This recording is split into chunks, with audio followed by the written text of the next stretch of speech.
प्रसाद बताइए, प्रसाद क्या होता है? प्रसादस्तु प्रसन्नता, जिसको खाने से प्रसन्नता प्राप्त हो वह है प्रसाद। लेकिन प्रसाद कोई पदार्थ जब भगवान को अर्पित किया जाता है तो भगवान जब उसको ग्रहण करेंगे तभी तो प्रसाद होगा, अन्यथा वह भोग होता है। हम भोग भगवान का लगाते हैं, जब भगवान उसको आरोग लेते हैं अर्थात पा लेते हैं, प्राप्त कर लेते हैं, तब वह बन जाता है प्रसाद। अब जब तक उसमें शुद्धि नहीं होगी तब तक भगवान उसको ग्रहण नहीं करेंगे। तो हमको यह ध्यान रखना चाहिए कि भगवान क्या पाते हैं, क्या भगवान को भोग लगाने लायक है। तो हम ऐसा पदार्थ, ऐसे पदार्थ का अरेंजमेंट करें, उसकी व्यवस्था करें कि भगवान उसको ले सकें, वह सर्वथा शुद्ध हो। जब शुद्ध होगा तो भगवान उसको लेंगे, और जब भगवान उसको आरोग लेंगे और उनके अधरामृत से वह सिक्त हो जाएगा तब वह बन जाएगा प्रसाद, तभी हमें उसे लेना चाहिए। तो कैसे पता लगेगा कि अधरामृत से संचित हो गया भाई? आपकी भावना है, भावना तो पता ही नहीं लगेगी। हमारे यहाँ सारा कुछ भावना का खेल है। जब हम भावना करेंगे, भगवान से भावना करके प्रार्थना करेंगे कि भगवान तुलसी पत्र जो आपका दिया हुआ है तो दियम वस्तु गोविंद तुभ्यमेव समर्पयेत तेन तदंगी कमले रतिम यक्ष में शाश्वतीम। भगवान प्रसन्न होकर उसको आरोग लेंगे, वो हो जाएगा प्रसाद, फिर आप उसको ले सकते हैं। अदरवाइज कुछ भी कहीं से मिल जाए उसको खा लिया, किसी भी मंदिर का प्रसाद। हमारे महाराज जी यही कहते हैं कि आप किसी भी मंदिर का प्रसाद मत लीजिए, इसलिए कि भगवान उसी चीज को आरोगेंगे, उसी चीज को खाएंगे जो सर्वथा शुद्ध होगी। भगवान परम शुद्ध है, तो जो बस शुद्ध होगी उसी को भगवान आरोगेंगे। इसलिए जहां तहां जहां का भी प्रसाद मिल जाए, जो मिल जाए वही नहीं खा। अच्छा, एक मतलब है प्रसाद प्रणाम करिए। ये प्रसाद की इतनी महत्ता है कि जगन्नाथ का प्रसाद पुजारी जी उसको रोज ले आके देते थे।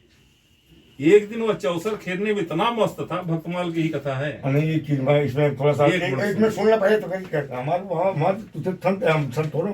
हमारे इसमें जो है अभी उसमें तो वही था प्रसाद जो छोड़ के चली गई थी बहुत कथा नहीं, सत्यनारायण कथा जो तू रोज सुनावत है। हम सत्यनारायण कथा नहीं सुनाते, हम भागवत की कथा नहीं, सत्यनारायण कथा भागवत कथा सभी। मैं और कुछ कहना चाह रहा हूँ, मतलब वो भी तो वही प्रसाद का महत्व इसमें भी बताए होंगे ना। हाँ। तो वह राजा रोज नित्य प्रसाद उसको मिलता था और राजा लेते थे।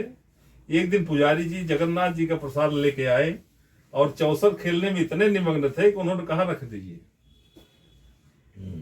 या बाएं हाथ से उन्होंने प्रसाद को ग्रहण कर लिया। बाएं दाएं हाथ का क्या प्रभुजन है?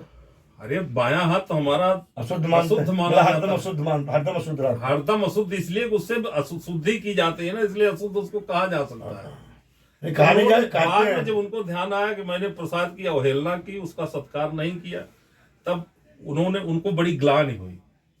उस ग्लानि के चक्कर उन्होंने अपने पुरोहित से एक सलाह की कि मैं इस बारे में क्या करूं।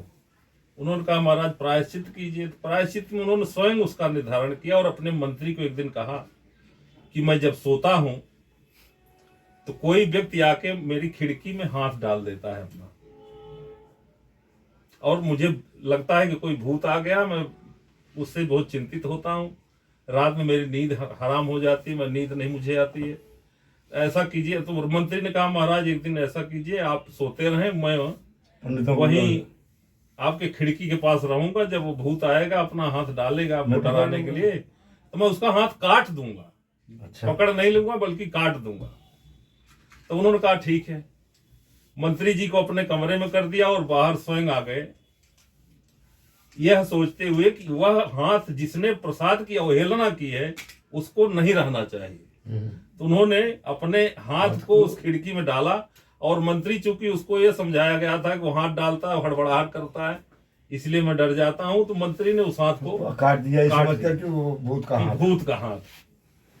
तो इस चीज को उन्होंने, जब यह भगवान जगन्नाथ जी को इस बात का पता चला कि किसी भक्त ने मेरे प्रसाद की अवहेलना के कारण अपना हाथ कटवा दिया है, तो उनको बड़ी चिंता हुई।